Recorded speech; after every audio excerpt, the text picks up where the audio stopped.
Okay, so I really hope you're enjoying this vlog and blog.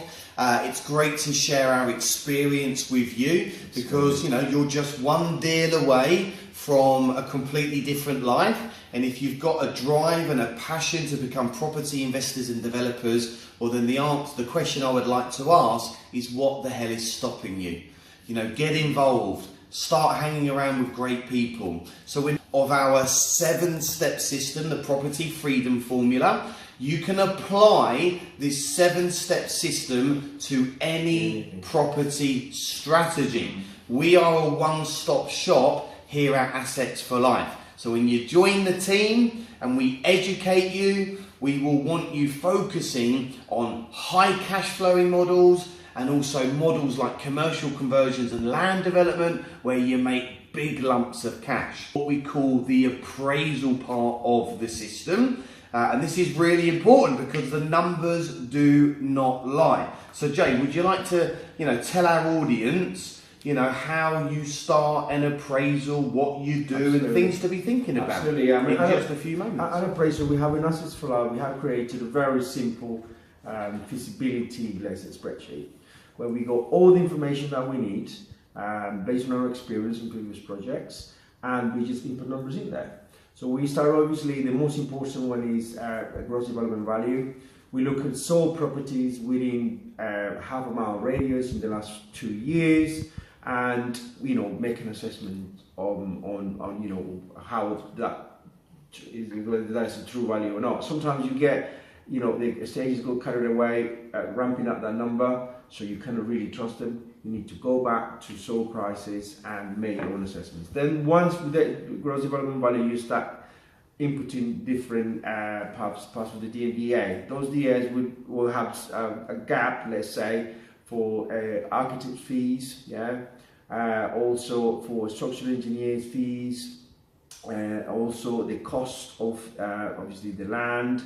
Then you've got agent fees and so on and so forth. So it's a long list, but it's quite straightforward, to be honest. Once you get the deals, once you get used to it, you're quite fast. Yeah. So some of the key things that you need to know, like you said, is gross development value. So what is going to be the value of these 16 flats at the end? And when we initially done the GDV initially, Jay, came out, I believe, with the sale of the freehold about 2.6 million. Yeah. Actually, it's now 2.73 million. Yeah. So over £100,000 more. But we were going on a 2.6 million GDV.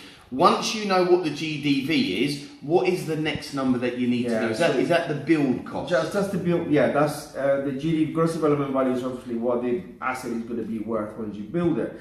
Then you're going to start subtracting all the costs. So you start subtracting obviously the cost of the land, subtracting the cost of the construction, and then cost of the design, all the design fees, and the cost of the borrowing the money to do the development, and the cost of the agents, and the cost of all the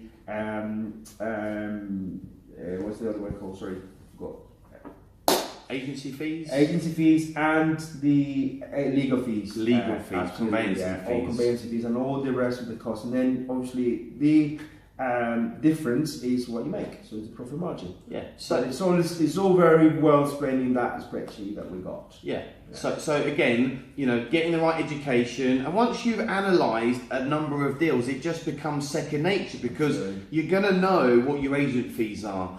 For example, your architect is going to charge you typically 2 to 4% of your build cost. Your project manager is going to be typically 2% of build cost. Your selling fees are going to be typically 1.5% of the sale price. So once you've done a couple of these analyses, it becomes like second nature. It's really not difficult, guys. Yeah. Once you've done it, it's like riding a bike. I don't personally analyse deals. I hate analysing deals, but Jay loves analysing deals, and I love going out and raising the money and getting the joint venture partners involved. So yes, that's step 3, making sure you do a detailed analysis. You've got to know your numbers, get out there, work with some main contractors, get an idea of what the conversion costs are, speak to estate agents, look at comparables, follow the system that we use, and it will kick out your profit, and then you know if the numbers are going to work. Now, Jay, what really is the minimum percentage profit on gross development value that we work towards? Okay, so depends on what your appetite is, but for Assets for Life, we think to the risk of project, the minimum that we go is 20%.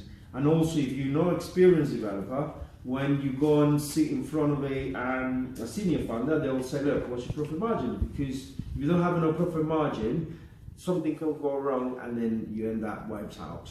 So in Assets for Life is 20%, other developers probably more, but I think 20 is a good number, and they risk you as well as a developer, doesn't it? So. Great. So remember, 20%, ladies and gentlemen, that's what you want to be making on gross development value. So for example, gross development value, £1 million, your profit needs to be 200,000.